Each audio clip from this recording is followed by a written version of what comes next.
Sin is sweet for only so long. The devil is a friend to no one. He sets us up, then he removes himself and allows us to fall hard.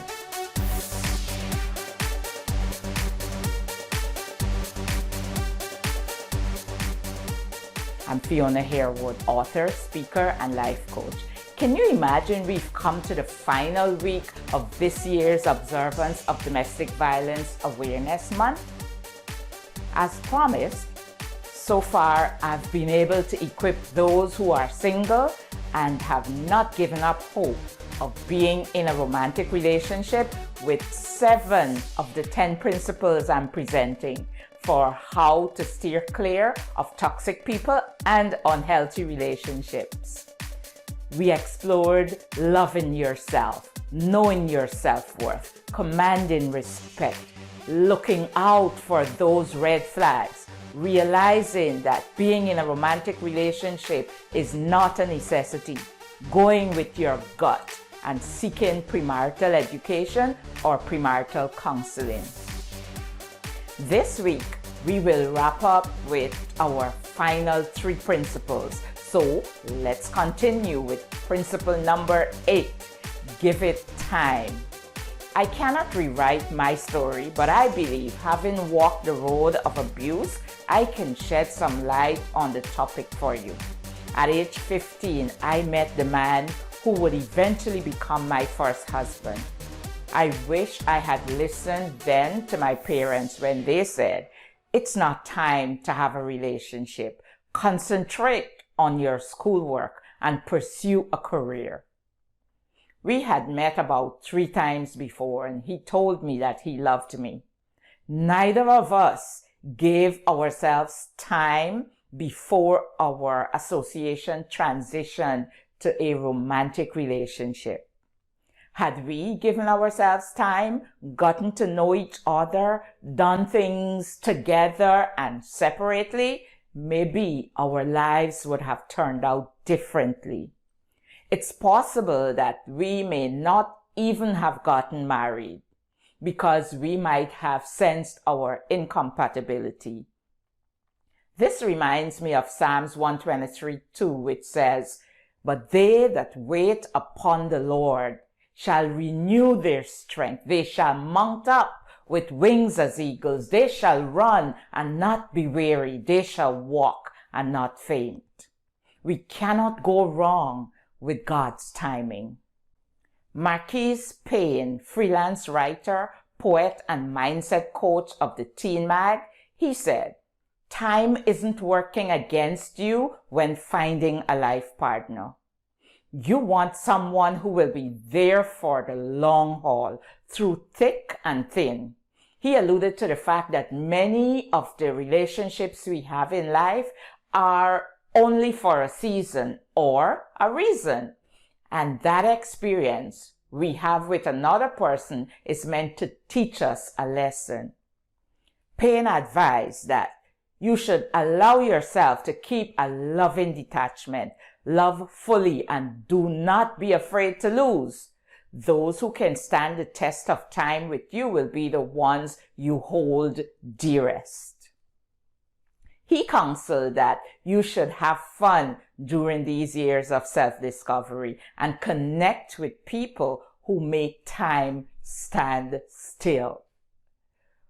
While patience is everything, he said, toxic relationships can cause anxiety and even depression. It's better to give time to growth as opposed to the wrong person.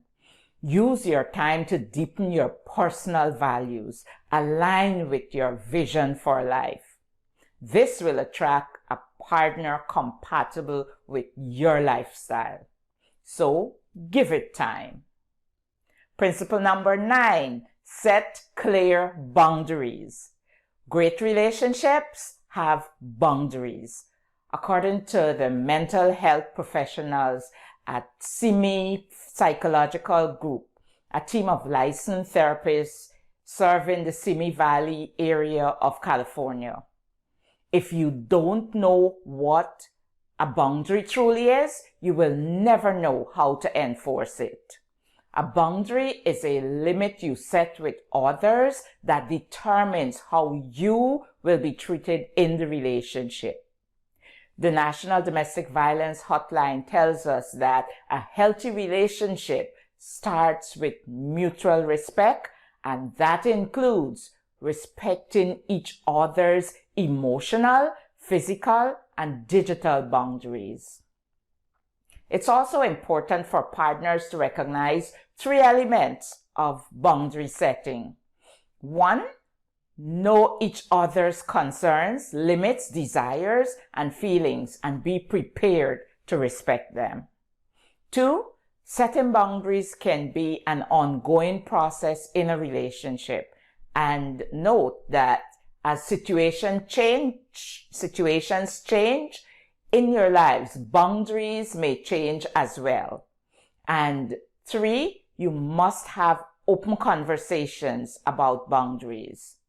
This can help ensure that both parties' boundaries are respected at all times.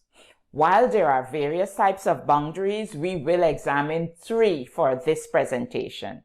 First, let's look at emotional boundaries. Author Stephanie Kamen said, emotional boundaries involve separating your feelings from another person's. To violate that boundary includes taking responsibility for another person's feelings, letting another person's feelings dictate your own, and sacrificing your own needs to please another. She also pointed out that a lack of boundaries opens the door for others to determine your thoughts, feelings, and needs.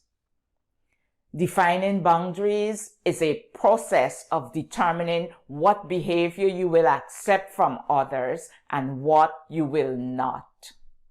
Secondly, there are physical boundaries. According to Keir Brady, a licensed marriage and family therapist in Marietta, Georgia, physical boundaries refer to your body, privacy, and personal space. While some people enjoy public displays of affection, others don't. Keir states that if, for instance, your partner kisses you in public and you do not like it, you need to let them know. And may I add, if after letting them know the behavior persists, it's time to take action or move on.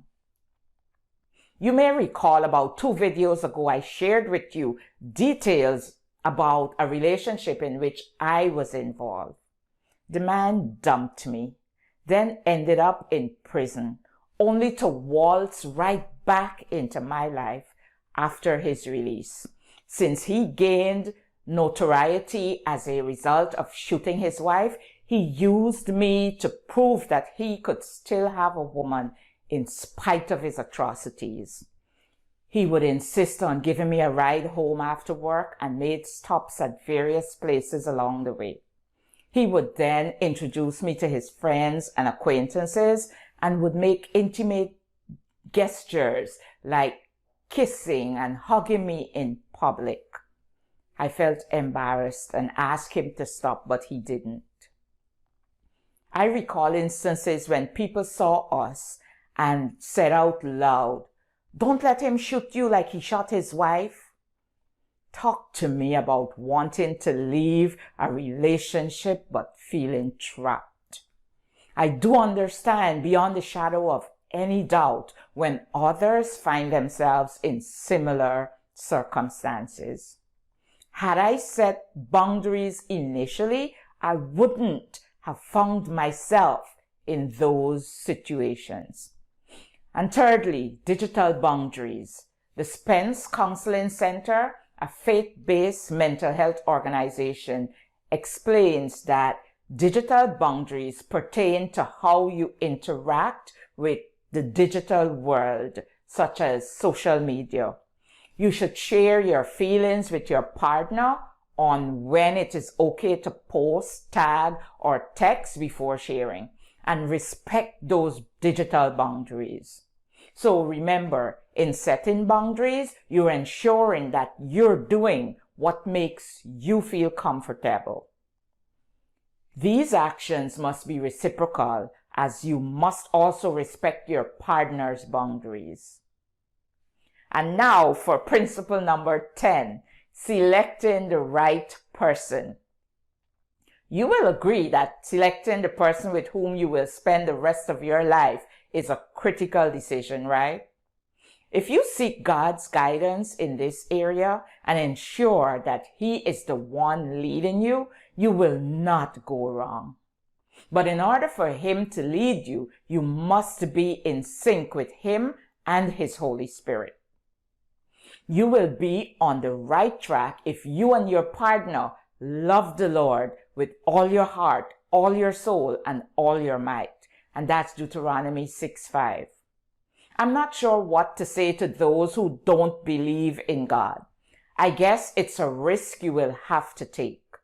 Please note, I did not mention the word Christian. You may ask why. You see, my first marriage was to someone who called himself a Christian. What Christian takes another woman into his wife's bed? My second husband was baptized and became a Christian shortly after we were married. What Christian molests his stepdaughter, 12 years old? Now, I will not judge anyone as a result of my experiences, but what I do know is that domestic violence and abuse can be found in the homes of some of our church members, including those of our leaders. Further, the word Christian is widely used and misused. Sometimes I'm ashamed to be associated with the term. Only last week, there were online articles about a Jamaican pastor who was arrested after claims that he killed 2 people in a bloody human sacrifice. That took my mind way back to my home country, Guyana. It reminded me of the Jonestown massacre in 1978. At one point, the leader of that cult, Jim Jones, was referred to as a self-ordained Christian minister. Friends, not everyone who says he or she is a Christian knows and lives the meaning of that word. There were times I brought shame to the cross of Christ too. Of late, with the disruption taking place in the world, I wonder at the definition of a Christian. No wonder Mahatma Gandhi stated, "I like your Christ, but not your Christianity." I'm grateful for those who aspire moment by moment to live lives that are pleasing, holy, and acceptable to God. Some of you may disagree, but one of the reasons why domestic violence is so prevalent across the globe today is because many people don't live this kind of life, surrendering themselves to God every moment. The devil has also cloaked domestic violence in an oath of silence. Is it any wonder then that family members hide it? The news is selective about reporting on it.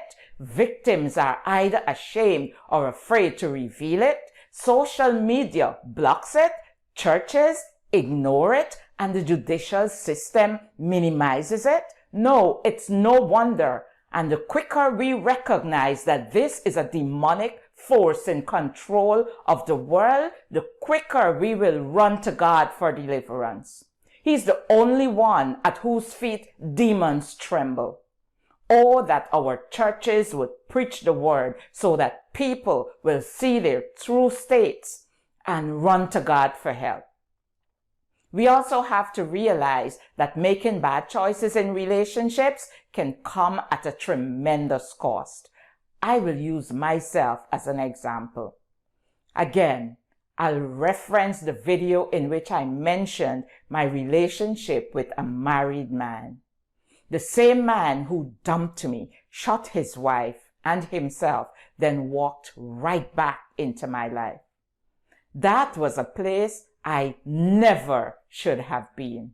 Irrespective of the claim that he and his wife were separated, the man was married and I had no business being with him. I walked away from the God I knew, the God who loved me, to satisfy my lustful desires. I was a Christian at that time. Only last Saturday I smiled to myself and thanked God for his mercy and grace to me when, after more than 20 years, I connected with my church brother who warned me about that relationship. Had I only listened. I can hear his pleas now. Fiona, I know that guy. He's no good. Don't do that. You will be hurt. I simply smiled and said, I'm a big girl, remember? Sin is sweet for only so long. The devil is a friend to no one. He sets us up, then he removes himself and allows us to fall hard. I was never more embarrassed in my life. I was more ashamed because, for the most part, people knew that we were dating, but they didn't know he dumped me. So when the news of the shooting broke, some even suggested that I caused him to shoot his wife. Sin is sweet for only so long, but God. I ran back to the same God whom I left, begging him to help me lift my head high and walk the streets of Bridgetown, Barbados again. Thank God for David, who reminds us that God is the lifter up of our heads. But thou, O Lord, art a shield for me, my glory, and the lifter up of mine head. I cried unto the Lord with my voice, and he heard me out of his holy hill. And that is taken from Psalm 3:3-4. So men, don't go picking up women at bars or strip clubs and expect that at some point they won't feel the need to go back there. Women, if you choose for yourself a thief, gambler, drunkard, whomever he is that is far from God, don't expect to have a Christ-centered marriage unless divine intervention takes place. And I'm not saying divine intervention cannot happen, but why put yourself through all of that hurt and pain prior to deliverance when you can choose correctly the first time, eliminating that kind of trouble and heartache? In selecting the right person, you must also ask yourself questions about the kind of person you would want as a life partner. Those questions include, are they easily angered when they don't get their own way? What is their level of self-control? With whom do they associate? You need to pay close attention to their circle of friends. In most instances, it's show me your company and I'll tell you who you are. How do they treat other people? Are they accountable and responsible? What are some of their bad habits? Other questions to ask yourself: do they tell white lies? If they do, they eventually graduate into full-blown liars. You don't want to deal with a person who is a liar. Do they want to rush into a relationship and be intimate? Watch it when you have just started a relationship and that person is suggesting cohabiting, moving in together, or even engagement or marriage. Remember, give it time. Answer those questions honestly and then decide. Had I placed some thought into the man I wanted to marry, allowed God to lead and waited on him, I may have had only the Christ-centered marriage I now enjoy. Notice I did not use the word perfect. No marriage is perfect, not in this imperfect world. Nevertheless, it doesn't mean you settle for anything or anybody. So there you have it, 10 principles that will help you avoid toxic people and unhealthy relationships. We looked at selecting the right partner, setting clear boundaries, giving it time, going with your gut, seeking premarital counseling or education, realizing that being in a romantic relationship is not a necessity, looking for the red flags in conversation and before the last date, knowing your self-worth, commanding respect, and loving yourself, adhering to our scriptural theme, Philippians 4:8, we would have no problems in our relationships because we would be all living our lives thinking on things that are true, things that are honest, things that are just, things that are pure, things that are lovely, things that are of good report, things that have virtue, and things that are praiseworthy. That way, our relationships, any relationship, would be excellent. I must say, it was a blessing hanging with you this month. It took a lot, researching and preparing videos while holding down a full-time job and other responsibilities. But God has seen me through, and I give him all the praise, honor, and glory. I thank him that I was able to give back during this Domestic Violence Awareness Month. And my prayer is that lives will be changed as a result. I'm also grateful to my husband, who is very supportive. He's the one who gets things done around the home, ensure that I eat, while I spend endless hours at the computer. Sometimes I feel bad about that, so I try not to overdo and be nice otherwise. If you haven't seen all the videos in this series, be sure to click on the link to the playlist in the description below. These videos will not be outdated, so be sure to keep sharing them, especially when you see a need. They may even be used in discussion forums, church programs, among university students. The list of how you can use them is endless. So, what's next? I will continue posting to my YouTube channel at least bi-weekly, even if it's short 1 to 3 minutes videos as the Lord leads. However, the next time you hear from me, I will be sharing how I came to be on this journey where I know that the Lord wants me to stand up for those oppressed by domestic violence. Also, I want to say thank you. Thank you for all your support during this month of domestic violence. Thank you for sharing my videos, for commenting, for all that you've done. And be sure to continue to share this video.